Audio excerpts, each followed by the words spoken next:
Бүгінгі айтатын тақырып, кеше естеріңізде дұға, балаларға дұға айттық. Енді балалардың жүрегіне ұрпақ тәрбиесінде келе жатырмыз. Ұрпақ баламыздың жүрегіне салып беретін нәрсені айтқым келіп отыр. Бұл ең діндегі мұхим, ең маңызды нәрсенің біреуі. Бұл ақида дәрежесіндегі ол нәрсе, сенім дәрежесіндегі. Бұны уакала деген сөзге апарып байлаймыз. Өкіл ету деп айтаймыз. Яғни барлығын Аллаға табыстауды үйрету. Қараңыздар, біз өзімізде ісімізді Аллаға табыстап, қазақ айтпақшы түсініктірек болу үшін тәуекел ету туралы айтқым келіп тұр. Баламызға тәуекел етуді үйретуіміз керек. Қалай? Тәуекел деген не жалпы? Адам әрекет етеді, жолға шығады, қолына таяғын алып шығады, тамағын азығын алып шығады, жолдың ар жағын Аллаға табыстайды. Қазақ айтады, егінді егіп, жаңбырды Алладан үміт етіп тәуекел етесің. Бірақ егінді еккенің сол тәуекел болады. Жаңбыр жауа ма, жаппай ма деген нәрсе, ол осы нәрсе жоқ, жапқанын көрейін деп емес. Егінді саласың, содан кейін барып ар жағын Аллаға үміт етуді үйретіңіздер балаларыңызға.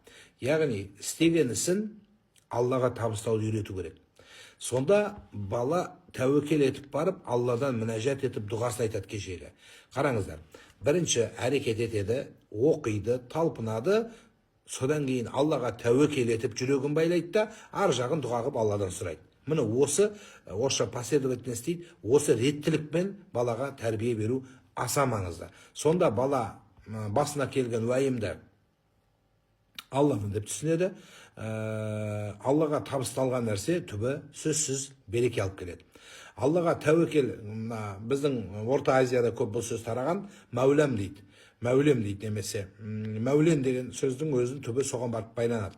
Мәулем, яғни менің ием, менің тәуекел еткенім, менің табыстағаным, менің сыйынғаным.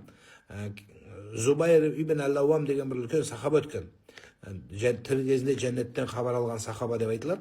Сол Зубайр деген сахаба қайтыс болар кезде баласын шақырып айтты дейді. Балам, менің қарызым бар, бәленше қарызым бар. Соны сен мен өліп кеткеннен кейін қарызымды өте депті. Сөйтсе бала айтады дейді, біз өз жағдайымыз төмен, мен қалай өтеймін, осынша миллион қарыз десе айтады дейді. Мәулемге жалын депті. Мәулен, Құдайым, Раббым деген, Тәңіріме жалын деген сөз айтыпты. Бірақ Тәңір деген сөз емес, Мәулем дейді, ием деген сөз да, иеме жалына бер депті. Сонда әкесі қайтыс болады, қайтыс болғаннан кейін бала қарыз біреу сұрап келсе, үйге кіреді екен, әкемнің Мәуласы жәрдем бер дейді екен. Содан айтып бір нәрсеге бір нәрсе құралып, жаңағы қарызын жап дейді. Қысқа сөзбен түсіндірсем, жүрегін Аллаға байлау деген сөз. Жүрегін Аллаға байлауды, балам, Құдайды ұмытпа, Аллаға тәуекел деп айтатын болсақ, бұл діндегі ең негізгі мәселесі, монотеистік дінімізде таухид болатын болса, таухидтың басы Құдайға, жалғыз Құдайға сенудің басы. Неден басталады десеңіздер, жүректі Аллаға табыстаудан басталады. Сондықтан балаларыңызға осыны үйреткен адам, бұл сөзсіз, онда иман мәселесінде адамда проблема болмайды деген сөз шығады.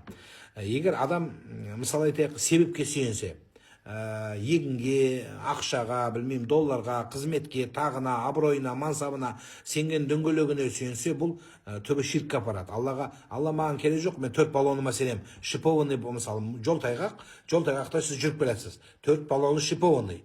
Бұл сол шипованный дөңгелек салу, бұл сіздің әрекетіңіз болады да, сол жолды Құдайға табыстау, осы тәуекел болады. Жолға шыққаныңыз тәуекел болады, Аллаға сеніп, ал енді 4 баллонға сеніп шықсаңыз, онда бұл жер ширк кетіп кетеді. Мен Құдайға емес, баллоныма сендім деген әңгіме. Ал енді баллон салмай, тек қана Аллаға тәуекел еттім десеңіз, ол да ақымақтық болады. Яғни әрекет етіп барып, берекетін Құдайдан сұрауды тәуекел деп айтады. Егер сіз осыны жүрегіңізге байласаңыз, онда Алла тағала әрдайым сізбен бірге деген сөз. Мұхаммед саллаллаху алейхи пайғамбарымыз кәпірлерден қашып келді. Абу Бәкір жолда тізелерді менен құмдағы іздерді жапты. Содан кейін есіктің аузына тұрды. Кәпірлер артынан қуып келді, бәрібір ізбенен тапты. Сол кезде жүректі Аллаға байлаған пайғамбарымыз Мұхаммад саллаллаху алейхи вассалам тұрды да намазын оқи берді. Бірақ жолды жапты, әрекетін етті, дұғасын жасады. Сонда аузына, оны бәріңіз естігесіздер, ана өрмекші өр тоқып қойды, торын тоқып қойды. Сол торын тоққан кезде неге өрмекші, неге тас емес, неге адам емес, неге Құдайдың періштесі емес, неге кішкентай ғана бүйтіп мыжыса өліп қалатын өрмекшіні Құдай қойды десеңіздер, бұл жерде түбі тереңге барады. Неге? Алла қаламаса өрмекшінің торында бұзып өте алмайсың деген сөз. Сондықтан ардақты ағайын, Алла ниеттеріңізді қабыл қылсын. Әрдайым әр істе тәуекел етуді ұмытпаңыздар. Алла тағалаға таваккалту ва хуа раббул аршил азим. Алла тағала тәуекел ету адамды үлкен дәулетке алып барады. Енді кішкене осы жерін тағы бір түсіндіріп өтейін. Әйел мен күйеу екеуі жолға шығады. Жолға шығады, жаңағы біраз қайыққа мінеді, қайыққа есіп келе жатқанда толқын басталады. Толқын бастағанда әйел адамның табиғаты шығар, эмоциясы көп. Қап-бат, өліп қалмасақ болды, өліп қалсақ балалар не болады, балалар кімге қалады, әйтеуір не керек, осыны айта береді, айттым саған жолға шықпауымыз керек еді, айттым саған баллон алып алу керек еді, в общем, не керек, барлығын ұрса бере тұрсын. Еркек жай спокойно бүйтіп ескегін тартып келе жатыр. Сонда әйел бас салды, сен қарашы, тыныш отырсың, не деген отырсың, енді әйелдің табиғаты ғой. Сол еркек ашу келіп, қатты ашу келіп, пышағын шығарып әйелдің мына жеріне қойды дейді. Сөйтсе әйел күліп жіберген екен. Күліп жіберіпті.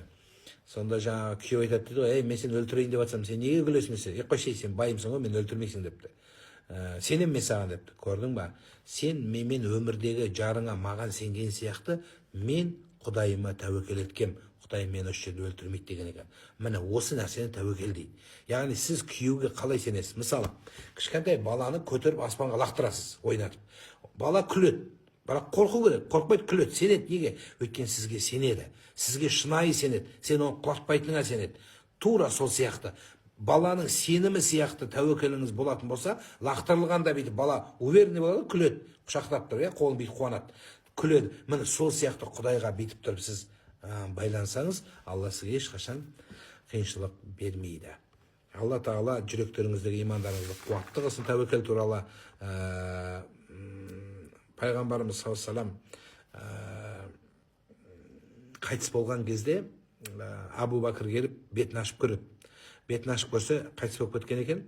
Сонда мына сөзді айтады, бұл тәуекелге еткен. Мән кәне яғбуду Мұхаммадан фаиннаху қадмат. Далаға шығып айтқан сөз: ей жиналған халық, егер Мұхаммедті Құдай деп білсеңдер, Мұхаммедтерің өлді, пайғамбарымыз өлді дейді. Мән кәне яғбудуллаха, кімде-кім Алланы Құдайым, Алланы тәуекел еткен Раббым, менің ем деп білсе, Аллаху хайюл қайюм, Алла ешқашан өлмейді, мәңгі бар деді. Сондықтан Алланың жүректегі сол иманды күшейтетін нәрсе, бағанада осы сұрақ болды, менің жүрегімде иманды не күшейтеді десеңіздер, Аллаға байлану күшейтеді. Жүректегі тәуекелдік Аллаға артуды күшейтеді. Сондықтан Аллаға артқандарыңыз зор болсын, сенгеніңнен сыйынғаның күшті болсын деген осы болады. Сондықтан Алла баршаңызға риза болсын, өмірлеріңізге береке берсін.